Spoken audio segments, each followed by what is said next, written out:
The message that appeared on my phone screen that Tuesday evening wasn't just unexpected, it was surgical in its cruelty, precise in its dismissal. Don't call or come by. We're finished. 9 words from my mother, delivered with the emotional warmth of a business transaction being terminated.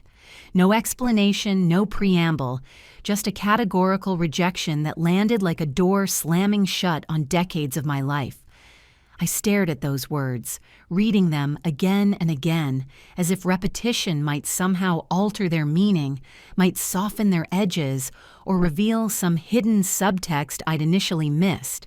But there was nothing, just finality, cold and absolute. My name is Catherine Morrison, and I am 35 years old.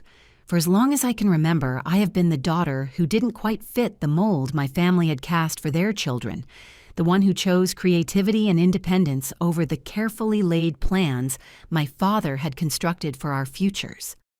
I built a life for myself in Portland, Oregon, establishing a career as an interior designer with a specialty in sustainable, eco-conscious spaces that married aesthetic beauty with environmental responsibility. I created something meaningful, something that was entirely mine, carved out through years of solitary effort and unwavering determination. And yet, despite everything I had accomplished, despite the recognition and success I had earned on my own terms, I remained in my family's eyes what I had always been: the disappointment, the outsider, the one who had abandoned the family vision for selfish pursuits they could never quite understand or forgive. That message from my mother, delivered without warning on an ordinary Tuesday, was not the beginning of our estrangement. It was merely the moment when years of quiet dismissal and passive rejection finally crystallized into explicit abandonment. Because for as long as I could recall, I had been the family's invisible support system, the one who stepped in during crises with money and solutions and endless patience, only to fade back into irrelevance once the immediate emergency had passed. I had paid my mother's hospital bills when her health declined and insurance failed to cover the mounting costs of her treatments. I had rescued my younger brother Michael from catastrophic debt when his various business ventures collapsed under the weight of his incompetence and entitlement. I had kept my father's struggling construction company afloat with infusions of cash that were never requested as favors but demanded as obligations, as if my financial success existed solely to subsidize their failures. And through it all, through every sacrifice and every silent contribution, I had remained the family ghost, acknowledged only when needed, dismissed the moment my utility expired.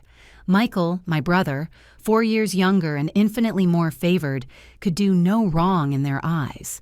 His failures were rebranded as learning experiences, his debts explained away as temporary setbacks, his complete lack of responsibility or competence somehow transformed into endearing qualities that made him more human, more relatable, more deserving of their endless patience and support. While I, the daughter who had actually succeeded, who had built something substantial and meaningful without their help or approval, was treated as if my achievements were somehow suspect, as if my independence itself was a form of betrayal. That Tuesday evening message, those 9 brutal words, drew a line I had never quite managed to draw myself. Don't call or come by, we're finished. I read them one final time. And then, instead of the tears or pleading or desperate attempts at reconciliation they might have expected, I typed 2 words in response. Got it. And I meant it. No dramatic confrontation, no lengthy explanation of my hurt or disappointment, just acknowledgement and acceptance. If they wanted to be finished, then we would be finished. I refused to chase after people who had spent my entire life making me feel like an inconvenience they tolerated rather than a daughter they valued. What I didn't anticipate was how quickly certainty would give way to panic on their end. By midnight, my phone had transformed into a disaster notification system, vibrating with the frequency of an emergency alert. Missed calls accumulated, voicemails piled up, Text messages flooded in from my mother, my father, even Michael, each one more desperate and confused than the last. The tone had shifted from dismissal to alarm, from certainty to desperation. They had finally realized, though far too late, that the support system they had relied on for years, the safety net they had taken for granted, had quietly stepped away. And what came next, what unfolded in the days and weeks following that simple two-word response, would shatter every assumption I had ever held about my family, would reveal truths I had been willfully blind to for decades, and would ultimately force me to choose between the family I was born into and the life I had fought so hard to build for myself. Before I continue with what happened after I sent that message, after I finally set a boundary I should have established years earlier, I want to pause for a moment. If you've ever been the one your family turns to only when they need something, if you've ever felt invisible except when you're useful, if you've ever been shut out by your own family and told you're not enough, I want to hear from you. Drop a comment below telling me where you're watching from, what city or country, and if you've ever had to choose between your own well-being and your family's demands. Because what I'm about to share with you isn't just my story, it's a pattern I've learned many people recognize in their own lives.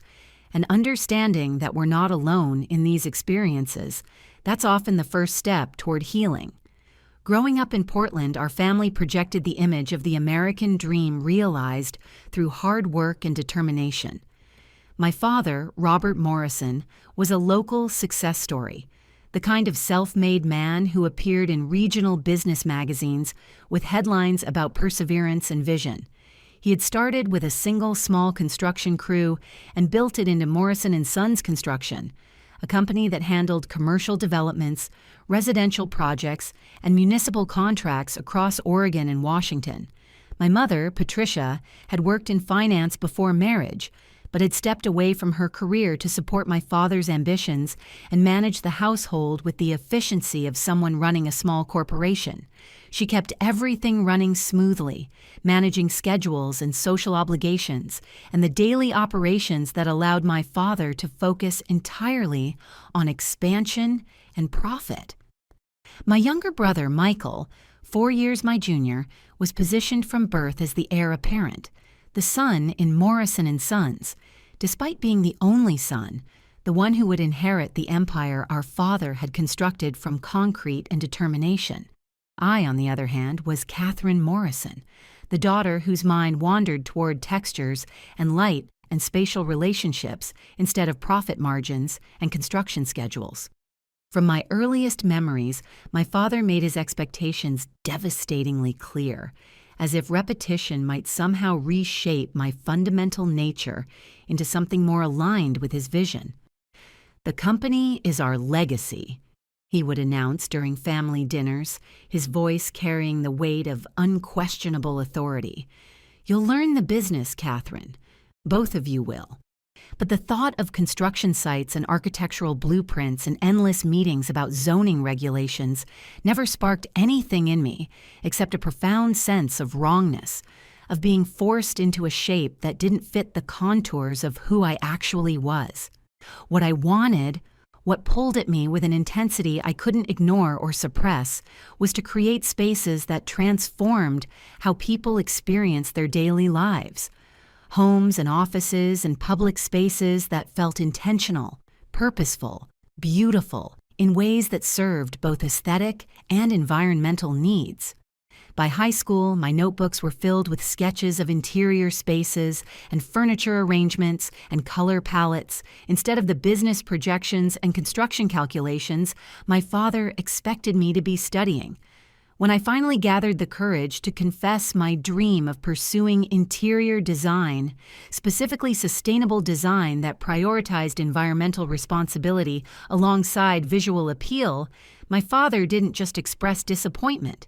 He laughed, a short, dismissive sound that communicated more contempt than any lecture could have. "That's a hobby, Catherine," he said flatly, his words landing like judgments from which there would be no appeal. Not a career, certainly not a future worth sacrificing the family business for. My mother said nothing during that conversation, her gaze drifting toward the window in a gesture I would come to recognize as her signature move, the silent alignment with my father's position through studied neutrality that was really just cowardice, dressed up as peacekeeping. She never defended me, never suggested that perhaps my dreams had value, never once indicated that my desires might be worth considering alongside the family plan. Her silence spoke clearly.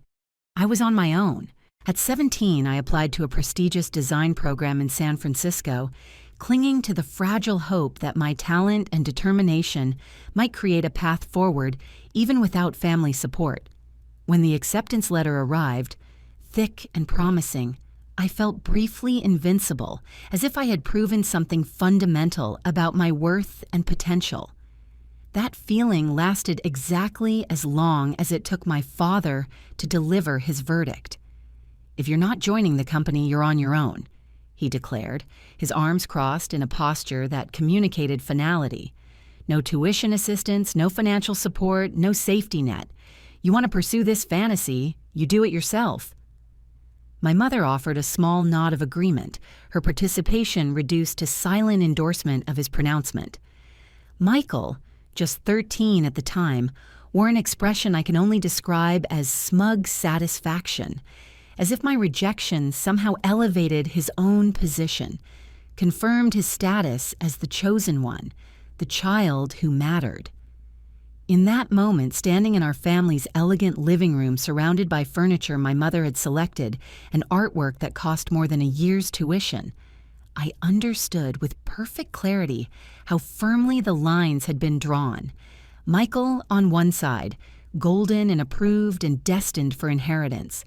Me on the other, disappointing and dismissed and entirely on my own. I worked 2 jobs to fill the gaps my scholarships couldn't cover.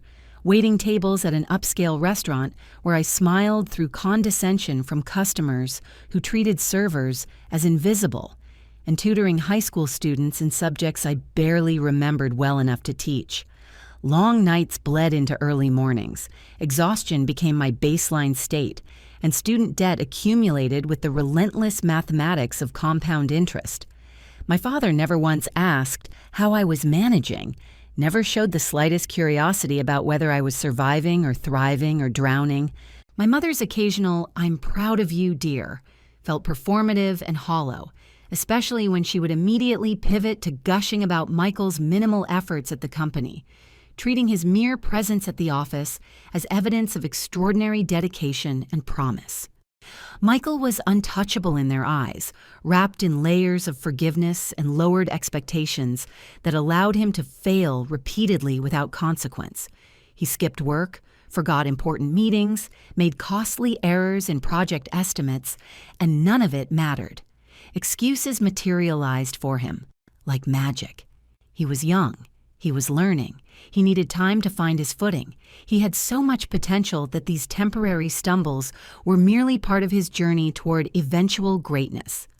I'll never forget one Christmas when I came home from college, exhausted from finals and work shifts and the constant financial stress of trying to stay afloat. Michael had forgotten to secure a construction site properly, and thieves had stolen expensive equipment worth tens of thousands of dollars. My father's response was a casual shrug and an indulgent smile. "He's learning," he said, as if criminal negligence were just another teachable moment. That same evening, my father scolded me for missing a family dinner to complete a major design project that represented a significant portion of my final grade. The hypocrisy was so blatant, it would have been almost funny if it hadn't hurt so deeply. That was the fundamental rhythm of our family dynamic. Michael's failures forgiven or reframed as growth opportunities, my ambitions criticized or dismissed as selfishness. With every passing year, the distance between us widened, the gulf becoming so vast that bridging it felt increasingly impossible. My father's attention remained fixed solely on the son he believed would carry his legacy forward, while I existed in the peripheral vision, acknowledged only when absolutely necessary. My mother mirrored my father in everything, her affection and approval directed almost entirely toward Michael.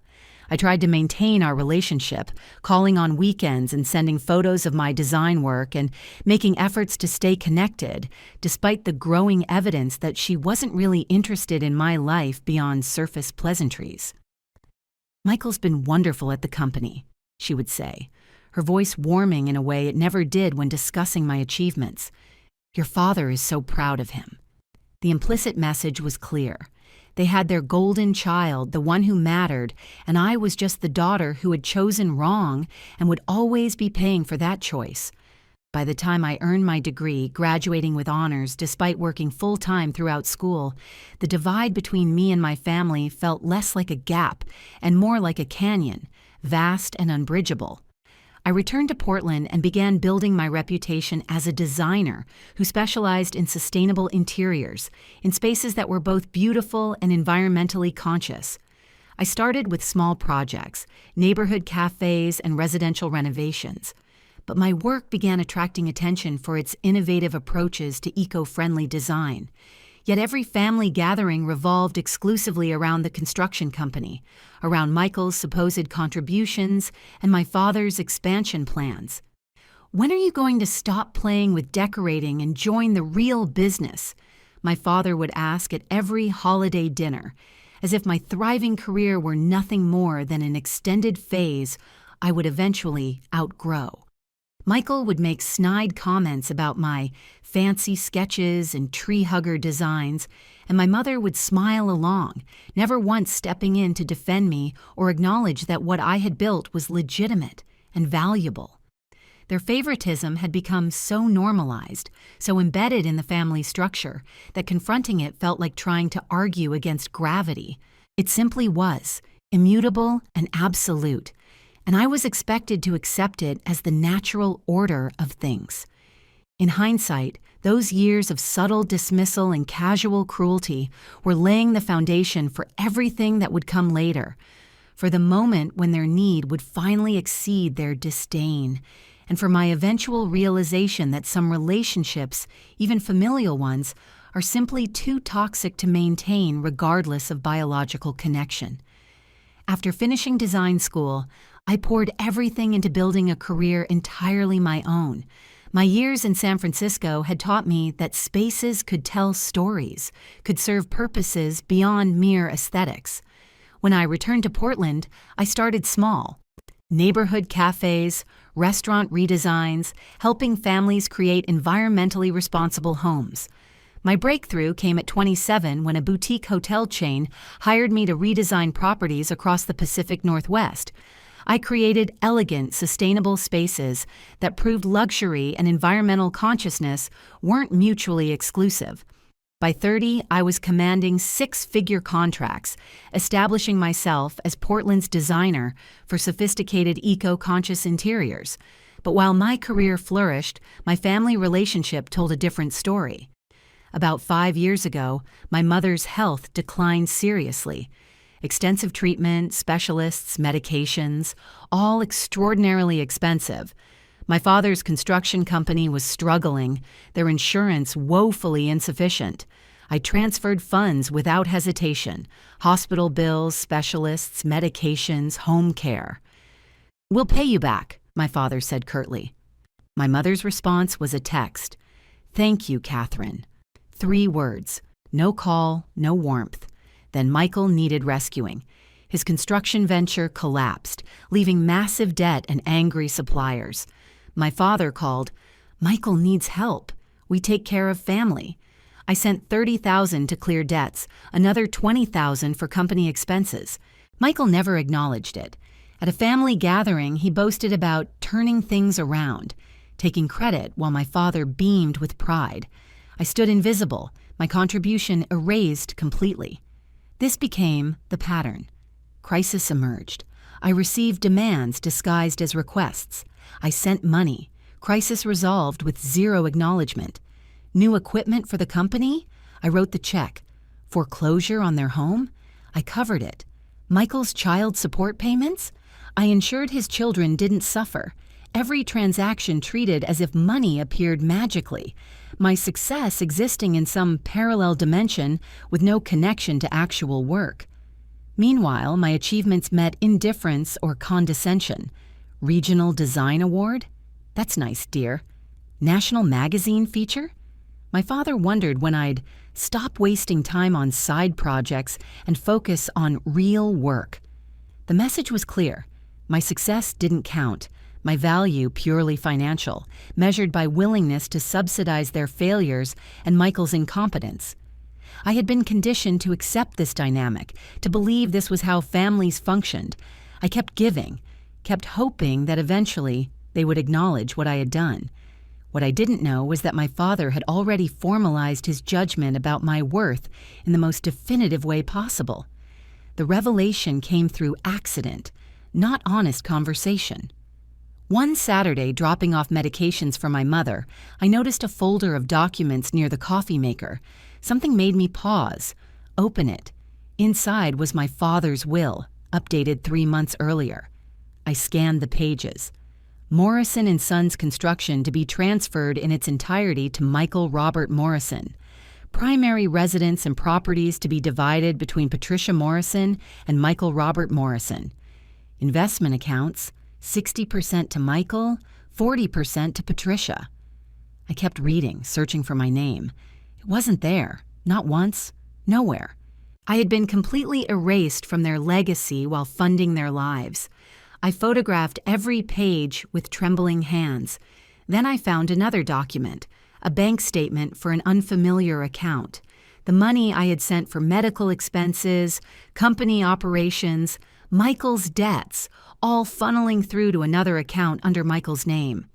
They had been using my support as a pass-through to enrich Michael further while telling me it was for survival. I stood in that kitchen, holding evidence of betrayal so profound it felt abstract. I had been funding Michael's lifestyle while being erased from their future. I didn't confront them that day. I simply photographed everything, returned it to its position, and left quietly. That evening, I opened my banking app and canceled every single automatic transfer.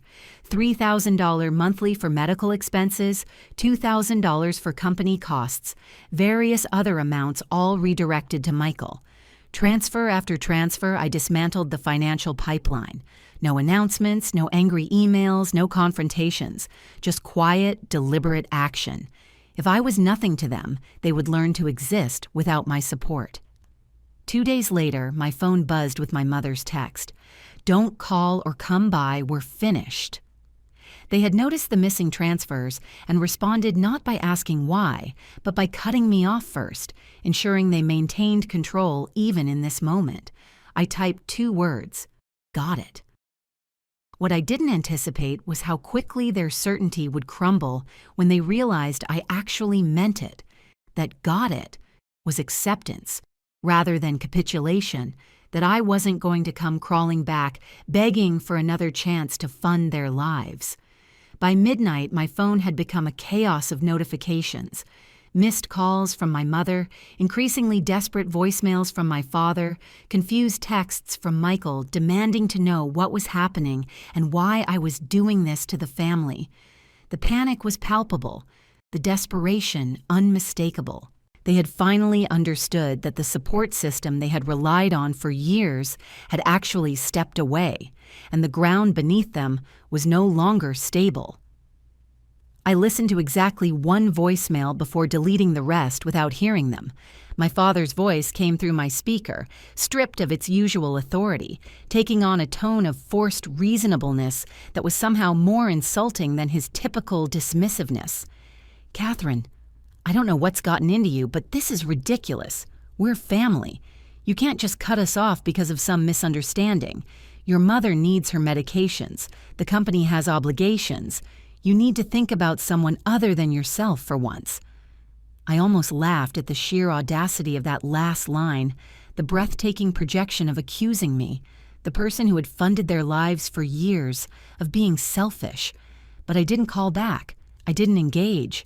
I simply deleted the message and turned my phone to silent, letting their panic play out without my participation or response. Over the following days, the messages continued, each one revealing more about how they truly saw me and what they truly valued about our relationship. My mother's texts swung between guilt and manipulation. I can't believe you're doing this to me when I'm sick. What kind of daughter abandons her mother? Michael's messages were pure entitlement and confusion. You're seriously going to destroy this family over money? That's pathetic, Catherine. Dad was right about you all along. My father's communications attempted authority. This is unacceptable behavior. You will resume the transfers immediately, or there will be consequences. But the most revealing message came from Michael's wife, Rachel, someone I had barely known despite funding her children's well-being through Michael's various failures. Her text was simple and devastating in its honesty. I don't know what happened between you and your family, but thank you for whatever you did for Michael all these years. He never told me you were helping him. I found out by accident when the money stopped, and he couldn't explain where it had been coming from. I'm sorry they treated you this way. You deserved better. That message, from someone who was essentially a stranger, held more genuine acknowledgement of my sacrifices than anything my actual family had ever offered. It also confirmed what I had suspected. Michael had been taking credit for financial stability I had provided, had been lying to his wife about the source of funds that kept their household running, had been performing success while actually being supported by the sister he openly mocked and dismissed. I didn't respond to any of them, not to the guilt trips or the threats or the desperate attempts to reframe the situation as my failure rather than their exploitation. I simply continued my life, went to work, met with clients, designed spaces that would outlast this family drama. And I waited, curious to see how far they would go, how much they would reveal about themselves when their financial safety net finally disappeared completely. A week after that initial "we're finished" message from my mother, my father called again. This time I answered, not out of any desire for reconciliation, but because I wanted to hear what he would say, how he would attempt to reestablish control now that his authority had been demonstrated to be entirely dependent on my continued compliance and financial support. "You're putting your mother's health at risk," he said, his voice sharp with accusation rather than concern. "Her treatments are expensive, and we can't afford them without your help. The company is struggling. You need to step up and do what's right for this family." The audacity of it, the complete absence of self-awareness or acknowledgement of what they had done, was almost impressive. Not a word about the will that had excluded me, about the money they had been funneling to Michael, about the years they had treated me as an ATM rather than a daughter. Just demands, framed as moral imperatives, as if I were the one failing in my obligations rather than simply refusing to continue subsidizing people who had formally declared me unworthy of basic inclusion in their family. "I've been stepping up for years, Dad," I said, my voice calmer than I felt. "I'm done now." There was a beat of silence before he replied, his tone shifting to something that might have been intended as threatening. "You'll change your mind when you see what this does to us. You'll see the consequences of your selfishness and you'll regret it." I ended the call without responding, that final click carrying more finality than any words I could have spoken. But the messages didn't stop. They never do when people realize they're losing access to resources they've come to depend on as if they were entitled to them. Michael's messages became increasingly hostile, threatening to tell everyone what I had done, as if my refusal to continue funding his lifestyle was somehow scandalous. "Everyone will know you betrayed your family," he wrote. "They'll see what kind of person you really are." The irony was thick enough to choke on. I had betrayed them by discovering their betrayal of me, by refusing to continue being exploited, by finally choosing my own well-being over their endless demands. That was the story he wanted to tell, and I realized with clarity that came from exhaustion rather than enlightenment, that it didn't matter what story he told. The people who mattered, the people whose opinions actually affected my life, already knew who I was. And the people who would believe Michael's version without question weren't people whose opinions I valued anyway. My mother tried a different approach, texting me nostalgia disguised as connection. Remember when I helped you with your first design sketches when you were little? I've always been there for you, Catherine. Why are you doing this to me?" I stared at that message, trying to recall any instance of her actually supporting my design ambitions, any moment when she had defended my choices or encouraged my different path. I couldn't find a single memory that matched her revised history. She had been there, certainly, physically present in the same house. But support? Encouragement? Defense of my dreams against my father's dismissal. Those things had never existed except in this fabricated version of our relationship she was now trying to sell me. I said nothing. Every message, every voicemail, every attempted manipulation was just another confirmation that I had made the right choice, that these people viewed me purely as a resource to be managed rather than a person to be valued. And for the first time in my life, I was choosing myself over their needs. It felt terrifying and liberating in equal measure, like standing at the edge of a cliff and realizing that jumping might actually feel like flying. By the end of that week, I had opened my banking app one final time, not to send money, but to review the documentation of years of transfers. I calculated the total, over $400,000 I had given them across 5 years. Money that had bought me exactly nothing except the privilege of being treated as an obligation rather than a daughter. I took screenshots of everything, created a folder on my computer labeled simply Family Financial History, and then I closed the app and got back to my actual life, the one I had built without their help and would continue building without their interference. I wasn't their daughter anymore, if I ever truly had been in any meaningful sense. I was Catherine Morrison, successful designer, self-made professional, someone who had finally learned that sometimes the most loving thing you can do for yourself is to stop trying to earn love from people who have already decided you're not worth it. A week after I had sent that simple "got it" message, after days of ignored calls and deleted voicemails, and a steadily growing sense that I had finally, after 35 years, made the right choice about my family, I agreed to meet them. Not because I wanted reconciliation or believed that any productive conversation was possible, but because I needed closure, needed to look them in the eyes and confirm that what I had decided was based on reality, rather than misunderstanding or hurt feelings that might eventually fade. We met at a small cafe in downtown Portland, a neutral space where the presence of other patrons might prevent the kind of scene my family seemed prone to creating when they didn't get their way. I arrived first, chose a table near the window where natural light would prevent any attempt at theatrical ambiance or mood manipulation, and waited. They arrived together. My father looking stern and prepared for confrontation, my mother seeming smaller somehow, diminished by stress or guilt, or simply the realization that her manipulations were no longer working, and Michael wearing an expression that vacillated between defensive anger and genuine confusion, as if he couldn't quite comprehend why the family ATM had suddenly closed for business. Rachel's chair sat empty. She had texted earlier that morning, apologizing, explaining that she couldn't handle being part of this particular family drama, that she was sorry for everything they had put me through.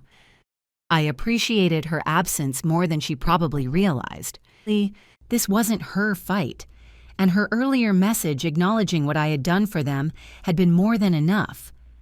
I looked at the three of them, these people who shared my DNA but had never truly shared my life, except when they needed something from me, and I felt surprisingly calm. Gone was the desperate daughter who had spent decades trying to earn a place at this table, trying to prove her worth to people who had already decided she didn't measure up. In her place sat a woman who had built something meaningful entirely on her own, who had learned through painful experience that biological connection doesn't automatically confer value or demand loyalty. I sold my sustainable housing project, I began, my voice steady and deliberate, watching their faces for reactions. A national development firm bought it for $1 million. Their eyes widened, genuine shock replacing whatever narrative they had constructed about why I had cut them off. My father's jaw tightened, that muscle along his cheek twitching in a way I recognized from childhood as a sign of displeasure he was attempting to suppress. My mother's gaze dropped to the table, and Michael shifted in his seat, suddenly unable to maintain eye contact. I built that project from concept to completion, I continued, not giving them time to interrupt or deflect or reframe what I was saying. Without your money, without your support, without any help from the family that told me interior design was just a hobby. I proved you wrong about everything, and I did it while funding your lives with money you apparently felt entitled to. I leaned forward slightly, my voice remaining calm but carrying an edge they couldn't miss. I gave you everything. My time, my money, my trust, and you threw it away. You literally erased me from your will while taking my money to support Michael. You chose him over me at every single opportunity, even after it became clear he was stealing from you, using the money I sent for one purpose to fund an entirely different lifestyle. Michael's face flushed crimson, that angry red that spreads when someone is caught in a truth they can't deny but refuse to acknowledge. You're lying, he said, his voice rising slightly, drawing glances from nearby tables. You're just jealous because you've always been jealous that Dad chose me to run the company. You can't stand that I'm successful and you're just playing with paint samples and furniture catalogs. I met his glare without blinking, without the rush of defensive anger he was probably expecting. The bank statements don't lie, Michael, I said quietly. I know exactly what you did with the money I sent for Mom's medical bills, for the company's operating expenses. I know about the account you had Dad set up to funnel my transfers through. I have documentation of everything. My mother's hand flew to her mouth, her eyes widening, but she stayed silent. Of course she did. Silence had always been her preferred response when confronted with uncomfortable truths about the family dynamics she helped create and maintain. My father's response came sharp and fast, his voice carrying that particular authority he had always wielded like a weapon. You don't get to judge this family, Catherine. You walked away from your responsibilities, from the legacy we were trying to build. You have no right to sit here and criticize decisions you don't understand. I let out a short laugh, bitter but genuine. I walked away? I repeated. No, Dad. You pushed me out. You literally removed me from your will and called me disloyal for not sacrificing my dreams to prop up a company that's apparently so poorly managed it needs constant financial infusions just to stay operational. I didn't walk away. I was never actually invited to stay except as a funding source. My mother leaned in then, trying the approach she had always used when situations got uncomfortable, that soft, reasonable tone designed to smooth over conflict and restore the appearance of family harmony. Catherine, we're your family. You can't just turn your back on us now. We made some mistakes, yes, but families work through these things. You can't throw away decades of history over money and hurt feelings.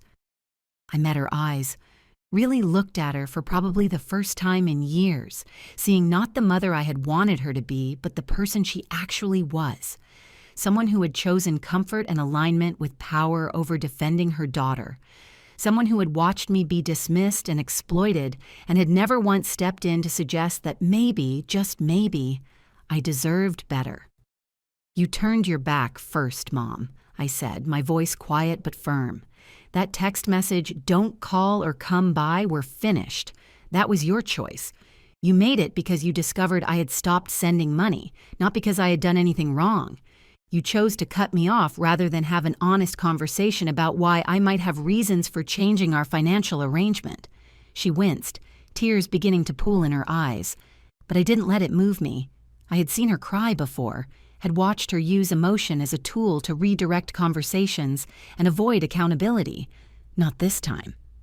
I'm done being your safety net, I said, addressing all three of them now. I'm done funding a family that treats me like an obligation rather than a person. I'm done accepting crumbs of acknowledgement in exchange for hundreds of thousands of dollars and years of my life. I deserve respect, not guilt trips and manipulation and exclusion from the very legacy I helped preserve." Michael gave a low scoff, leaning back in his chair with that particular smugness that had always grated on me. "You think you're better than us now? You'll come crawling back when you realize what you've lost, when you need family and discover that money can't buy that." I just shook my head, feeling something settle in my chest that might have been peace or might have been the final death of hope, but either way, felt like resolution. "No, Michael," I said quietly but firmly. "I won't. I already know what I lost. Years of my life trying to earn love from people who were never capable of giving it. And what I've gained is worth more than anything you could offer. Self-respect, boundaries, and the understanding that I don't need to prove my worth to people who have already decided I'm worthless." I stood up from the table, the scraping of the chair legs against the floor cutting through the tension, creating a moment of crystallized silence. "This is it," I said, looking at each of them in turn. "No more money, no more phone calls, no more second chances. You wanted to be finished? We're finished. On my terms this time, not yours." My father's expression hardened, his voice taking on that cold, threatening quality he probably thought still carried weight with me. "You'll regret this, Catherine. You'll see what happens when you turn your back on family, and you'll wish you had made different choices." I didn't respond. I simply turned and walked out, the cafe door swinging shut behind me with a soft chime that sounded almost cheerful, absurdly at odds with the weight of what had just occurred. My chest felt heavy, but for the first time in years, possibly ever, I could breathe fully, deeply, without the constriction of trying to be someone I wasn't for people who didn't actually want to see who I was. I didn't look back. Not at them, not at the life I had tried so hard to be part of, not at the family that had never truly been a family in any meaningful sense of the word. I just walked forward into the Portland afternoon, into my own future, into the life I had built and would continue building without them. A year later, word reached me about what happened after I walked away. Morrison & Sons Construction collapsed, filing for bankruptcy after mismanaged projects and unpaid debts surfaced. Michael's fraud was discovered during proceedings, years of theft, redirected funds, projects billed but never completed. Lawsuits followed from creditors who felt betrayed. My parents sold their house to cover debts, moving to a modest apartment. Rachel divorced Michael, took the children to Seattle, started her own business far from the wreckage. I never called, never checked in. That part of my life was finished. I channeled everything into expanding my design firm. The project sale opened doors I'd only dreamed about. I hired a team, took on national projects, created spaces that proved sustainability and luxury could coexist. My life wasn't perfect, but it was authentically mine, built on my terms, free from the constant drain of trying to earn unattainable approval. With time, I understood something fundamental. Respect begins within. I had spent decades chasing their approval, convinced I needed to prove my worth through sacrifice and success. But no amount of money or achievement could rewrite the narrative they had constructed. Walking away wasn't selfish, it was survival. The moment I finally recognized my own value independent of their assessment. If you're hearing my story and recognizing patterns in your own life, if you've been the one your family turns to only when they need something, if you've felt invisible except when you're useful, I want you to know this. Your worth is not determined by their inability to see it. You are not obligated to set yourself on fire to keep people warm who wouldn't bother to notice if you were freezing. And choosing yourself, protecting yourself, walking away from toxicity, even when it's wrapped in family ties, that's not betrayal. That's survival. That's self-respect. That's the beginning of actually living, rather than simply enduring. Thank you for listening, for staying with me through this story that hasn't been easy to tell but needed to be spoken. I'd love to know if this resonates with you, if you've had to draw similar lines with your own family, If you've learned the hard way that sometimes the most loving thing you can do is to stop trying to earn love that should have been freely given from the start, share your experience in the comments. Your story matters, and I'm truly grateful for each of you who stayed until the end, who listened not just to my words, but to the truth beneath them.